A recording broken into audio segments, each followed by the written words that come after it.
welcome to my kitchen. Today we are making Cinco de Mayo style deviled eggs. Very easy to make, one of my absolute favorite recipes. Fun for around this time of year. Cinco de Mayo is right around the corner. You might be going to a party, maybe hosting a party, and what not a better appetizer to bring or to serve your guests.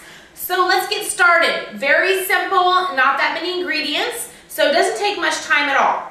What we're going to do is start with a little tip on hard boiling eggs. So the thing that takes the longest in this recipe is hard boiling the eggs.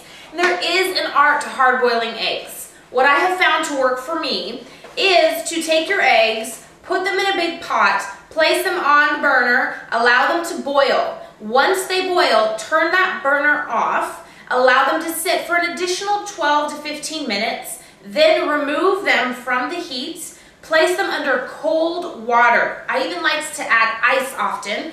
The colder the water, even that ice, just allows the egg white to separate from the shell. So when you deshell them, they come out nice and clean.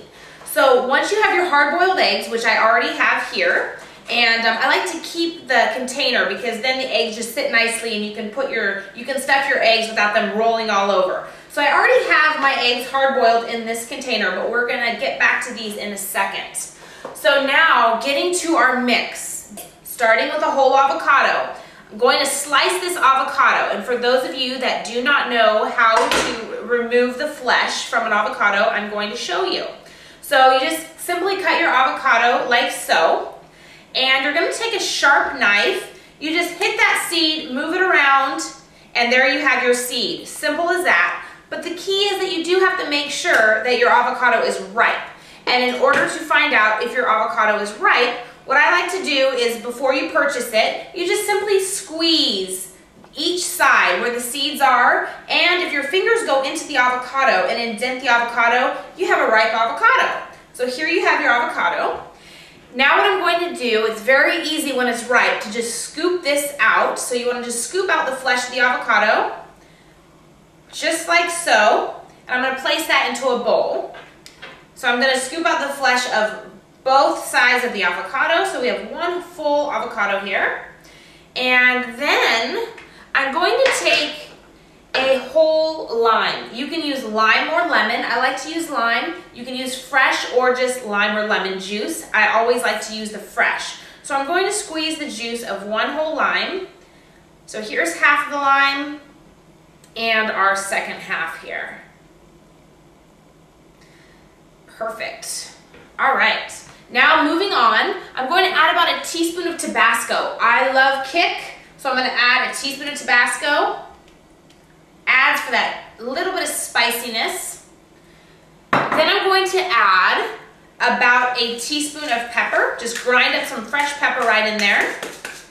And I'm going to take my fork and I'm just going to simply mix this around. And it's important that your avocado is really ripe so that you get the creaminess and you're able to mix around the avocado and mash it up to your liking. Now, I like my avocado to be a little creamy, so I'm going to add one other ingredient here in just a second. So it depends on your preference. Some people like their avocado or their guacamole a little bit thicker, maybe a little bit chunkier. I do prefer a creamier guacamole. So I'm going to mix this really, really well. See how easy that is when you have a ripe avocado. It's the perfect way to get in your healthy fats. Also a creative way that we're doing the deviled eggs here. So it kind of is fun and different to bring to a party. All right, so here's our avocado mix, our guacamole. Now I'm not done yet. I said I like my guacamole creamy. So I'm going to add a tablespoon of fat-free cottage cheese. You can use cottage cheese or you can even use yogurt, Greek yogurt, but I'm going to use cottage cheese today. And once again, I'm going to get back to mixing around my guacamole. And just that tablespoon of cottage cheese, or if you use yogurt, adds for that extra creamy texture. So, okay, so here we have our guacamole. I'm going to put this aside. You saw how simple that was. Now what I'm going to do is I'm going to show you how to stuff the eggs. So as I said, I already have the eggs boiled and I have them already halved. So what I've done is you just simply take your egg, cut it in half, and you have to be very careful. This is one part of the recipe where you have to be careful. You can't be in a hurry, because if you're in a hurry, the eggs aren't going to come out perfectly. So I suggest that you always hard boil a couple extra eggs than you think, because they never all come out perfectly. So you just have this just like so. And what I'm actually going to do is I'm going to take this one yolk, and I'm going to add this one yolk to my guacamole. So I'm just adding one egg yolk. So out of all the eggs, I'm doing a dozen eggs, I'm just adding one egg yolk. It's just going to add for a little bit more creaminess, and also that egg yolk has so many benefits. A lot of people say, yes, of course, the cholesterol is held in the yolk of an egg, but there's so many vitamins and minerals in the yolk of the egg. So it's not a bad idea to add a whole egg to your recipes. I don't suggest using all 12, but an egg yolk or two is not going to hurt you. It's only going to help you and add so many extra vitamins and minerals and a little bit more protein to your guacamole. So I have the egg yolk added in there. These are good to go. So now I have my eggs halved, and I'm going to take a spoon. I'm actually going to use a smaller spoon because there's not very much space in these eggs. And I'm just going to take my spoon and I'm just going to fill these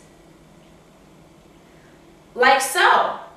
And it's as simple as that. And I'm going to go through and I'm going to fill all of these egg halves. And we are going to have a dozen of our Cinco de Mayo deviled eggs. So here we go. I'm just going to keep filling these up until they're completely filled. Okay, so I've just filled the last egg white, and I've actually placed them in this little glass container. I love using these glass containers because you can just simply put the lid on, take it with you.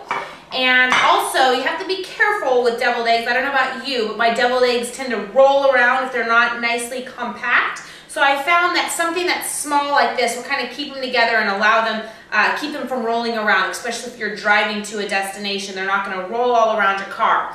So I have them in this nice glass container, but I have one final ingredient that I need to add just for the touch of flavor and a touch of color, and that is, of course, paprika. So I'm just going to sprinkle the paprika right on top. And there you have our Cinco de Mayo style deviled eggs. Absolutely beautiful to bring with you. And then, of course, you're definitely going to have some leftover guacamole. So again, I prepared this in a glass dish. So all I'm going to do is place the lid on it. You can keep it for yourself or bring this with you, maybe with a bag of some flax chips or a side of vegetables as a dip. And this just makes for a great appetizer. So happy Cinco de Mayo to everybody. Definitely give these a try, a very healthy appetizer to share with everybody.